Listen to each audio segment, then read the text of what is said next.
My guest today is Matthew Aubin. He is the music director and a conductor for the Southwest Michigan Symphony Orchestra. Matt, good to talk with you and hear more about the upcoming concert you have this weekend. Yeah, thanks for having me. And I think you're going to be a part of it, aren't you?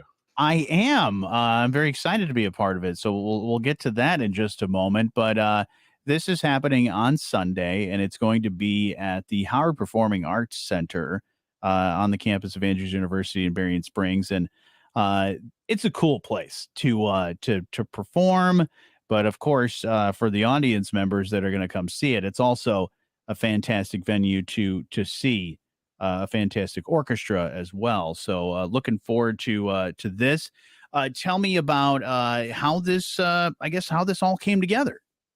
Yeah, well, I think going into this season, so this is my second season, and I've I've had a little bit of a better lay of the land. One of the things that's I think a challenge for all orchestras coming out of the pandemic is just building back audiences, and so we're trying a couple of different things this year now that we've kind of had a year to live with things and experience everything. So the first thing that I wanted to do was pick some pieces of music that I believe are just universally beloved and timeless, and really highlight those throughout the season.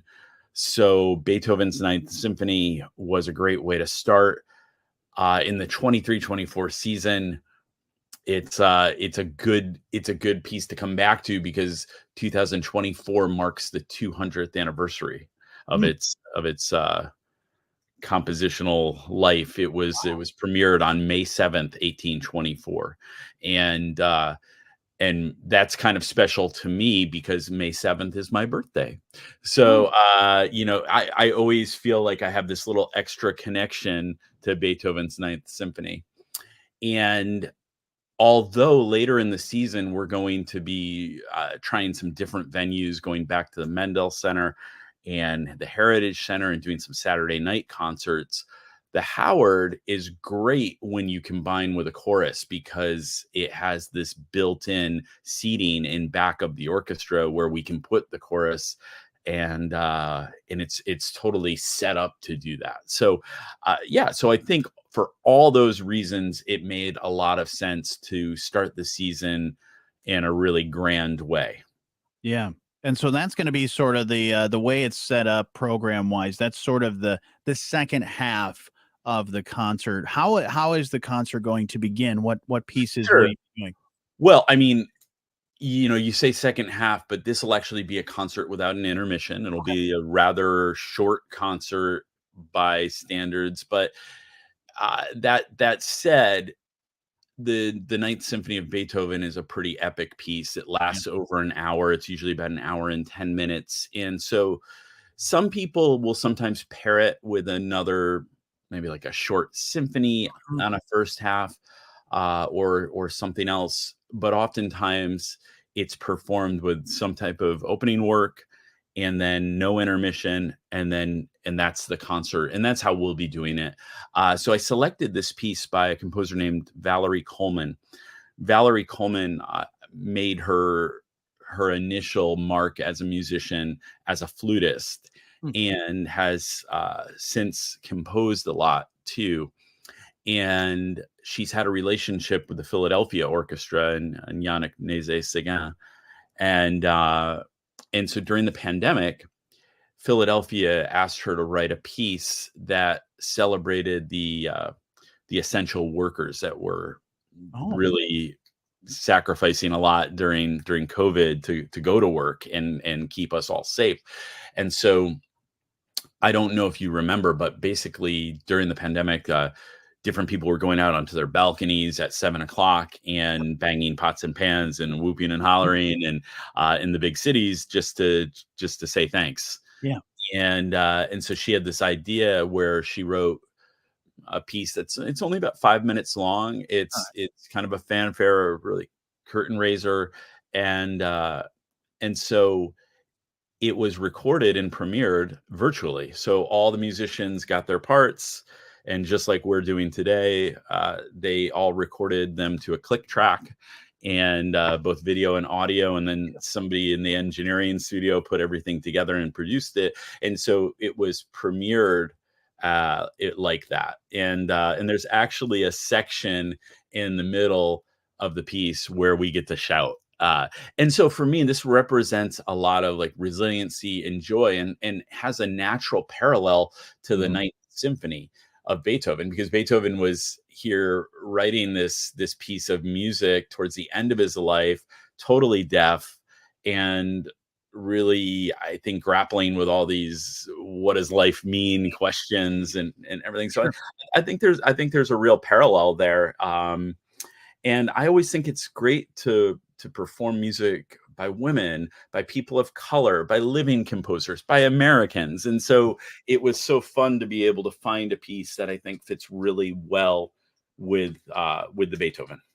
That sounds awesome. And then with the symphony, and it's one of those, the Ninth Symphony. I was talking about this the other day. Is like people have heard it many many times. I'm sure heard recordings over their lifetime. But if you have not seen it performed live, it's a totally different thing. So it's something you have to experience. And I'm fortunate that I'm able to experience it as a singer as well. So I get to be right there with everybody and all the great musicians, and it's just gonna it's a fun experience as well. So this is gonna be a great time. It's happening on Sunday. It's at the Howard Performing Arts Center on the campus of Andrews University. SMSO.org to get more info on that. But let's talk a little bit more about the symphony itself. It's pretty epic. Right, right. You know, it starts with what we would consider to be kind of a conventional first movement. Um, but even the sounds are very they're almost reminiscent of an orchestra warming up, because it just starts out with what we would call like an open fifth Mm, interval, just two notes that sound like a violin tuning. They're two strings together, and so it's almost like Beethoven is really preparing us to settle in, and then yeah. all of a sudden we get some very powerful themes. Back in the classical era, this form was really used a lot in the symphonies. It's Mhm. called sonata allegro form, but basically the real like kind of easy way to think about it is it's basically the music in a first movement of a symphony is kind of an A, B, and A. And in the era of Mozart and Haydn, a lot of times you would repeat that first A section. So it'd almost be like an A, B, A. And Beethoven, in kind of a way of really, I guess, developing a narrative, did away with that repeat and went right into developing his ideas. And that may seem like kind of a small thing, but at the time, something like that was new. So Mm, there's a lot of parts about this symphony that are really revolutionary. sure. He uses trombones in a significant way. He has uh, instruments like the piccolo, percussion in the last movement. There's a little march section which is kind of called a Turkish march, Mhm. and then finally at the end, the big invention that had never been done, was so radical at the time, was to involve a choir in the symphony. So for a lot of musicologists, they actually consider the last movement of Beethoven's Ninth Symphony to almost be like a symphony within a symphony. Mhm. Like you can break it down into several sections, and so just the last movement alone uh, is very very long, and this famous part of the symphony, the Freude, schöne Yeah. Güte, Yep. like that we all hear on Die Hard, or Uh-huh. any other type of pop culture thing. That that doesn't come in until about 5 minutes before the end. So if you think that this music is about 70-75 minutes long, there's a real slow burn that prepares Mhm. us for this climactic moment that we all know and love. Yeah. Uh, yeah, It's gonna be awesome. Yeah, we've had a wonderful time rehearsing this and getting this ready, but now I'm ready for, putting the forces together of the symphony and the symphony chorus, and just seeing how it all comes together, and I know it's gonna be awesome.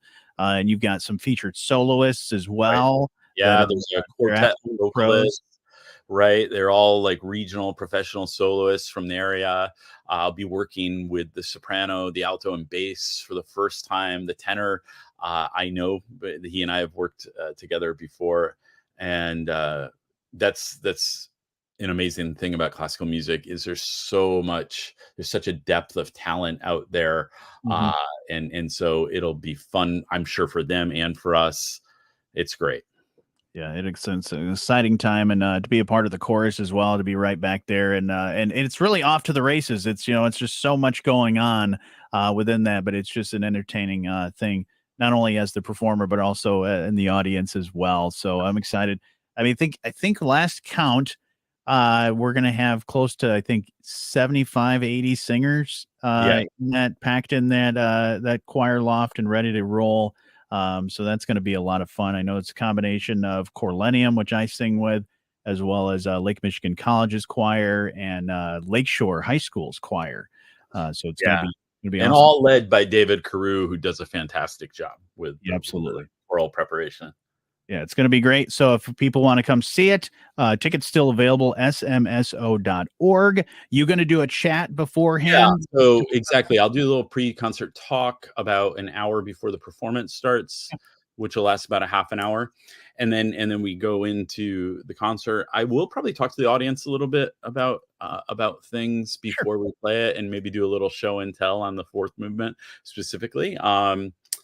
And that's kind of the nice thing because it's a shorter concert. I think we can afford to take a little bit of time to do that. I expect there to be a bunch of students in the audience Mhm. too, and it's this is the type of experience that I think can be very influential, life changing, uh, and yeah, for many people. So, and especially with the times that we're living in, with what's Mhm. happening in the Middle East right now, it's I think having this music is almost a comfort.